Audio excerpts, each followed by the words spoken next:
Hello everyone, welcome to KV teachers guild. So बच्चों, अभी हम स्टार्ट करेंगे क्लास 8 हिस्ट्री का चैप्टर 4, जिसका नाम है tribals, dikus and the vision of a golden age. Tribals मतलब आदिवासी, जो लोग पहले जंगल्स में रहते थे, और दिकूज वो कहते थे आउटसाइडर्स को, मतलब जो लोग बाहर से जंगल में आए हैं, जैसे कि ब्रिटिश ऑफिशियल्स या फिर मनी लेंडर्स और ट्रेडर्स, और एक गोल्डन, एक सुनहरे भविष्य की युग की कल्पना। सो इन 1895 a man named Birsa was seen roaming the forests and villages of छोटा नागपुर इन झारखंड। झारखंड में छोटा नागपुर के गांव में और वहां के फॉरेस्ट जंगलों में 1895 में एक आदमी को रोम करते हुए, घूमते हुए देखा गया, जिसका नाम था Birsa. People said he had miraculous powers. लोगों का मानना था कि उसके पास कुछ जादुई शक्तियां हैं। He could cure all diseases, वो सभी बीमारियों को ठीक कर सकता है। एंड मल्टीप्लाई ग्रेन, और फसल को, अनाज को कई गुना बढ़ा सकता है।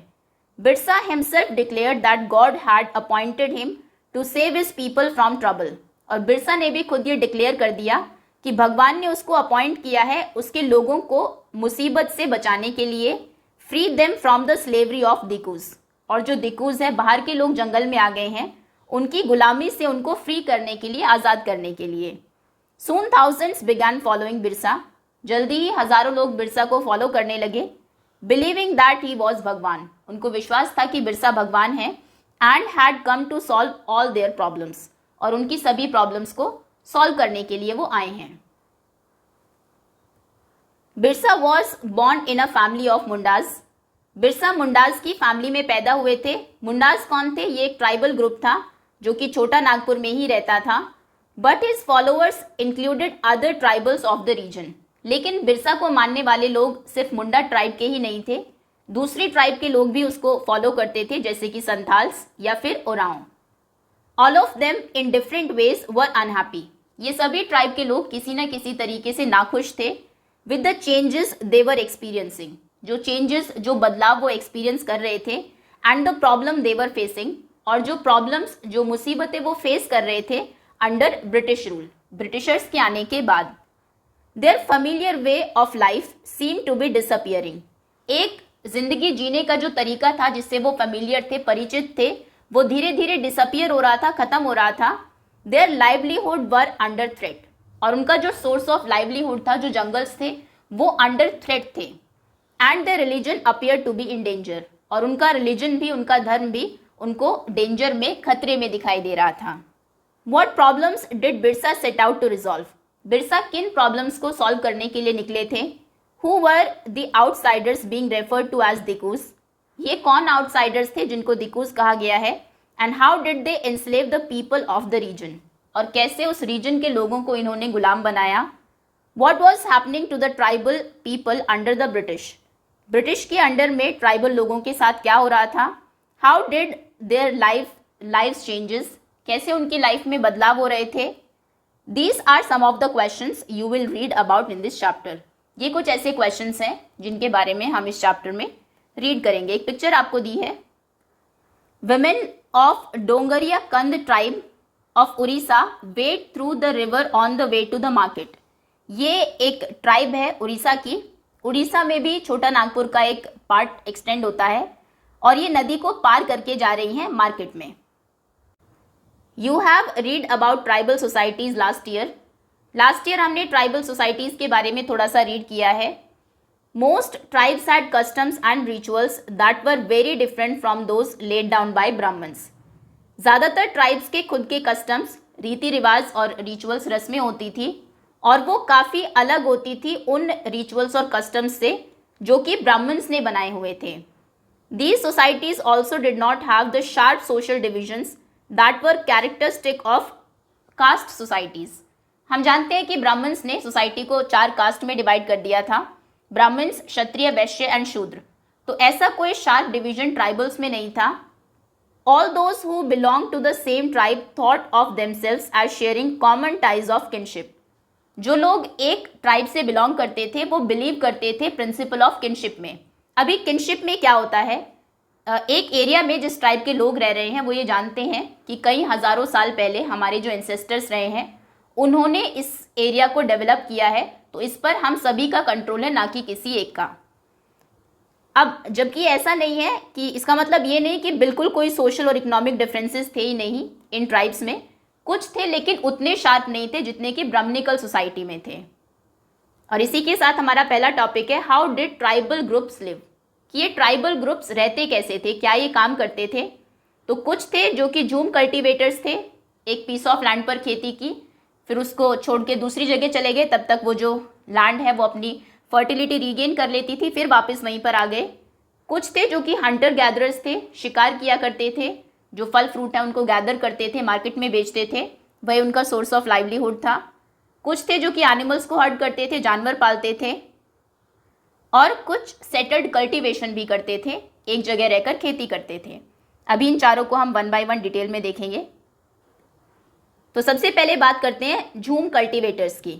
सम ऑफ देम प्रैक्टिस्ड झूम कल्टीवेशन। झूम कल्टीवेशन को हम शिफ्टिंग कल्टीवेशन भी कहते हैं, और ये किया जाता है स्मॉल पैचेस ऑफ लैंड के ऊपर, ज़्यादातर फॉरेस्ट जंगलों में। इसमें जो कल्टीवेटर्स हैं वो ट्री टॉप्स को, पेड़ों का जो ऊपरी पार्ट है उसको काट देते हैं, जिससे कि धूप ग्राउंड तक पहुंच सके। उसके बाद जो वेजिटेशन है वहाँ पर आसपास घास फूस है उसको जला देते हैं, लैंड को क्लियर करते हैं कल्टीवेशन के लिए, खेती करने के लिए। और जो ऐश है, जो राख है, जब जलाया है उन्होंने घास को, वो वहीं पर फैल जाती है, जिसमें कि पोटाश होता है और वो सॉइल को फर्टाइल बनाती है।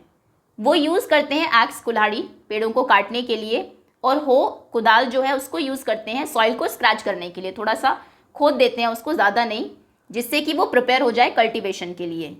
दे ब्रॉडकास्ट द सीड्स। वो सीड्स को स्कैटर करते हैं, ऐसे प्रॉपर खेत को प्लॉ करके, और सीड्स को सो नहीं करते, सिंपल ऐसे बिखेर देते हैं एक तरीके से। Once the crop was ready, एक बार जब फसल तैयार हो जाती है और वो काट लेते हैं, उसको हार्वेस्ट कर लेते हैं, उसके बाद वो दूसरे किसी फील्ड पर चले जाते हैं, उसको एज इट इज छोड़ देते हैं। A field that had been cultivated once was left fallow for several years. कुछ सालों के लिए उसको फैलो का क्या मतलब है, एक फील्ड जिसको अनकल्टिवेटेड छोड़ दिया गया, जिसके ऊपर कुछ अभी उगा नहीं रहे हैं, फॉर अ वाइल, जिससे कि सॉइल फिर से अपनी फर्टिलिटी को रिकवर कर ले। अभी जो शिफ्टिंग कल्टीवेटर्स हैं वो अक्सर जो हिली एरियाज, पहाड़ी इलाके होते हैं, या फिर फॉरेस्टेड जंगल जो होते हैं वहीं पर मिलते हैं, और ये मिलते थे नॉर्थ ईस्ट और सेंट्रल इंडिया में। The lives of these tribal people dependent on free movement. Obviously अगर उन्हें शिफ्टिंग कल्टीवेशन करना है तो फ्रीली वो कहीं भी जाएंगे, एक जगह सेटल्ड लाइफ नहीं जीते थे विद इन फॉरेस्ट के अंदर, और being able to use the land and forest for growing their crops. That is the only way they could practise shifting cultivation. यही एक तरीका था जिससे कि वो शिफ्टिंग कल्टीवेशन को प्रैक्टिस कर सकते थे। दो और वर्ड्स हैं, पहले उन्हें देख लेते हैं। साल, ये एक पेड़ का नाम है। महुआ, ये एक फ्लावर है जो कि खाया जाता है या फिर इसको यूज़ किया जाता है अल्कोहल बनाने के लिए। अभी उन ट्राइब को देखते हैं जो कि हंटर और गैदरर्स थे, उनकी लाइफ कैसी थी। पहले एक और फिगर आपको दी है, वही डोंगरिया कंद की ही कुछ विमेन हैं, औरतें हैं, जो कि घर पर पंडानूस लीव, पंडानू की पत्तियां लेकर आ रही है। ये एक पेड़ का नाम है, फॉरेस्ट जंगल से, टू मेक प्लेट्स। और इन पत्तियों से जो पतले होती थी पहले, प्लेट्स के जैसे पत्तल बनाई जाती थी। अब आते हैं हंटर्स और गैदरर्स पर। बहुत सारे रीजन्स में ट्राइबल ग्रुप्स जो थे वो they lived bye hunting animals, वो जानवरों का शिकार करते थे, और फॉरेस्ट जो प्रोड्यूस हैं, जंगल में जो चीज़ों का प्रोडक्शन होता है उसको गैदर, इकट्ठा करते थे। फॉरेस्ट उनको बहुत एसेंशियल, बहुत ज़रूरी लगता था अपने सर्वाइवल के लिए, जिंदा रहने के लिए। और इनमें से एक ट्राइब का आपको नाम दिया है खोंड।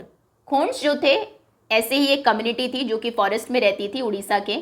वो रेगुलरली दे वेंट आउट, बाहर जाती थी ऑन कलेक्टिव हंट्स। एक साथ बहुत सारे लोग जाते थे हंटिंग के लिए, शिकार करने के लिए, और उसके बाद जो मीट है उसको आपस में डिवाइड कर लेते थे। वो फ्रूट्स खाते थे या फिर रूट्स जो कि उन्हें फॉरेस्ट में मिल जाए, और अपना खाना बनाते थे विद द ऑयल, तेल से जो उनको मिलता था फ्रॉम द सीड ऑफ साल एंड महुआ, महुआ और साल के सीड, उनके बीजों से। बहुत सारे फॉरेस्ट श्रब्स को और हर्ब्स को वो यूज़ करते थे मेडिसिनल पर्पज़ के लिए, और जो फॉरेस्ट प्रोड्यूस थे उसको लोकल मार्केट्स में बेच भी देते थे। द लोकल वीवर्स, आसपास जो वीवर्स, बुनकर थे या फिर लेदर बनाने वाले थे, वो इन कॉन्ड्स के पास आते थे जब उन्हें चाहिए होता था कुसुम या फिर पलाश के फ्लावर्स अपने क्लोथ्स को या फिर लेदर को कलर करने के लिए। उसके बाद यहाँ पर आपको एक मैप दिया है जिसमें कि कुछ ट्राइबल ग्रुप की लोकेशन दी है इंडिया में, जैसे कि ये है गड्डी, वन गुज्जर, ये है हिमाचल प्रदेश में, भोटिया उत्तरांचल उत्तराखंड, सहरिया और भील राजस्थान, वन गुज्जर और राठवा ये गुजरात, बंजारा महाराष्ट्र, माला इरूलर केरला, कोया बंजारा गौंड ये आंध्र प्रदेश, अभी ये डिवीज़न हो गया है तेलंगाना। देन बेगास बंजारा गौंड ये मध्य प्रदेश में भी है और सेम यही जो ट्राइब्स हैं इसी नाम की ये छत्तीसगढ़ में भी है। उड़ीसा में है पराजा, बोंडा, कांधा, कोया, सौरा एंड खॉन्स। संथाल, मुंडा, उरांव जिसके बारे में हमने स्टार्टिंग में पढ़ा था ये हैं झारखंड में। संथाल यहाँ वेस्ट बंगाल में भी है। देन खासी मेघालय और आसाम, रियांग त्रिपुरा, नागा नागालैंड, पाटनी और निशी अरुणाचल प्रदेश, जितने भी आप मैक्सिमम याद कर सके। और एक यहाँ पर भी है जारवास अंडमान और निकोबार में। Now from where did these forest people get their supplies of rice and other grains? हम बात कर रहे हैं हंटर्स और गैदरर्स की जो कि उगाते नहीं थे फसल। तो अभी क्वेश्चन ये है कि जो राइस और दूसरे ग्रेन्स हैं, अनाज हैं, वो इन लोगों को कहाँ से मिलते थे। कई बार वो एक्सचेंज कर लेते थे गुड्स को जो इनके पास है, जैसे कि ये हनी है एक फॉरेस्ट प्रोडक्ट है, या फिर इनके पास जो पलाश और कुसुम के फ्लावर्स होते थे उनको दे दिया जिनको ज़रूरत है और उनसे राइस और ग्रेन्स ले लिया। या फिर getting what they needed in return of okay at times they exchange goods getting what they needed in return of their valuable forest produce. At other times दूसरी बार they bought goods with the small amount of earning they had. ये अपने products को market में बेचने भी जाते थे, तो वहाँ से जो पैसा इन्हें मिला है उससे वो जो ग्रेन्स हैं, अनाज है या चावल है, उसको खरीद लेते थे। Some of them did odd jobs in the villages. कुछ लोग इनमें से गांव में काम भी करते थे, जैसे कि लोड्स को कैरी करना, बोझ ढोना या फिर रोड्स बनाना। कुछ एज लेबरर्स भी काम करते थे, मजदूरों की तरह काम करते थे फील्ड्स में, किसानों के और पीजेंट्स और फार्मर्स के। When supplies of forest produce shrank, जब फॉरेस्ट प्रोड्यूस की जो सप्लाई थी वो धीरे धीरे कम होने लगी, tribal people had to increasingly wander around in search of work as labourers. तो अब ज़्यादा लोग इन ट्राइब के बाहर घूमने लगे काम की तलाश में। But many of them like the Baigas of central India, ये कहाँ के थे, छत्तीसगढ़। तो जैसे कि ये एक ट्राइब है बैगा, ये क्या मानते थे सेंट्रल इंडिया के लोग, were reluctant to do work for others. ये दूसरों के लिए काम करने को अच्छा नहीं मानते थे, रिलेक्टेंट थे, नहीं करना चाहते थे। The Bagas saw themselves as people of the forest. Baiga tribe के जो लोग थे वो कहते थे कि हम जंगलों के लोग हैं, पीपल ऑफ द फॉरेस्ट हैं हम, who could only live on the produce of the forest, जो कि फॉरेस्ट से जो प्रोडक्शन होती है सिर्फ उस पर ही जिंदा रहेंगे। It was below the dignity of Baiga to become a labourer. एक मजदूर बनना, लेबरर बनना उनकी डिग्निटी के अगेंस्ट था। Tribal groups often needed to buy and sell in order to be able to get the goods that were not produced within the locality. अभी ये जो ट्राइबल ग्रुप के लोग थे इनको चीज़ों को बेचना और ख़रीदना ज़रूरी था उन चीज़ों को पाने के लिए जो कि इनके आसपास पैदा नहीं होती। कुछ बेचेंगे, पैसा आएगा, तभी ऐसी चीज़ों को ये खरीद पाएंगे। This led to the dependence on traders. तो इससे उनकी डिपेंडेंस बढ़ गई, जो ट्रेडर्स थे, व्यापारी थे, उनके ऊपर और मनी लेंडर्स के ऊपर, जो कि इन्हें कुछ पैसे देते थे लोन के तौर पर। Traders came around with things for sale. Traders आते थे चीज़ों को बेचने के लिए and sold the goods at high prices, और बहुत महंगे दामों पर इन्हें चीज़ें बेचते थे। मनी लेंडर्स इन्हें लोन देते थे which give the tribal met their cash needs. जो पैसों की उन्हें ज़रूरत है वो उनकी उस नीड को पूरा करता था वो पैसा। Adding to what they earn, जो वो अर्न कर रहे हैं उसमें ऐड भी करता था थोड़ा अमाउंट, लेकिन वो जो पैसा इनको दिया जाता था वो हाई इंटरेस्ट रेट पर था। The interest charge on the loans was usually very high, अक्सर वो बहुत ज़्यादा हाई होता था। सो फॉर द ट्राइबल्स, तो इन जो ट्राइब के लोग थे, market and commerce often mean debt and poverty. Market का, कॉमर्स का मतलब था चीज़ें खरीदने बेचने का मतलब था कर्ज और गरीबी। They therefore came to see money lenders and traders as evil outsiders. तो उनको जो आउटसाइडर्स थे, जो कि इनके यहाँ पर आते थे, मनी लेंडर्स पैसे देने के लिए लोन पर और लोन देने के लिए, और ट्रेडर्स चीज़ों को खरीदने बेचने के लिए, वो इनको ईवल लगने लगे and the cause of their misery. और इनके जो मिजरी, जितने भी कष्ट दुख थे, उन सभी का कारण यही लोग थे। इन्हीं को ही बाद में वो दिकूज कहेंगे, प्लस जो ब्रिटिशर्स थे उन्हें। सम हर्डेड एनिमल्स, अभी हम उन ट्राइबल ग्रुप्स के बारे में रीड करेंगे जो कि जानवरों को पालते थे। Many tribal groups lived bye herding and rearing animals. कई लोग बहुत सारे जानवरों को पालते थे, उनको रियर करते थे, उनकी देखभाल करते थे, पालन पोषण करते थे। ये थे पैस्टरलिस्ट, चरवाहे, जो कि मूव करते रहते थे अपने हर्ड्स के साथ, जानवरों के झुंड के साथ, ऑफ देयर कैटल और sheep according to the seasons के अकॉर्डिंग। जब when the grass in one place was exhausted, जब एक जगह का घास खत्म हो जाता था, they move to another area, वो दूसरी जगह चले जाते थे। The Van Gujjars of Punjab hills, Punjab hills में रहने वाले Van Gujjars, Punjab hills, okay, and the Labadis of Andhra Pradesh were cattle herders, ये गाय भैंसों को पालते थे। जो गड्डीज थे, गड्डी जो थे ऑफ कुल्लू वर शेफर्ड, ये शेफर्ड्स थे, गडरिये थे, शीप को लुक आफ्टर करते थे। और जो बकरवाल थे कश्मीर के, इनके बारे में हमने क्लास 5th में भी रीड किया है, ये रियर करते थे गोट्स को, बकरियों को पालते थे। इनके बारे में हम और डिटेल में पढ़ेंगे हिस्ट्री में नेक्स्ट ईयर।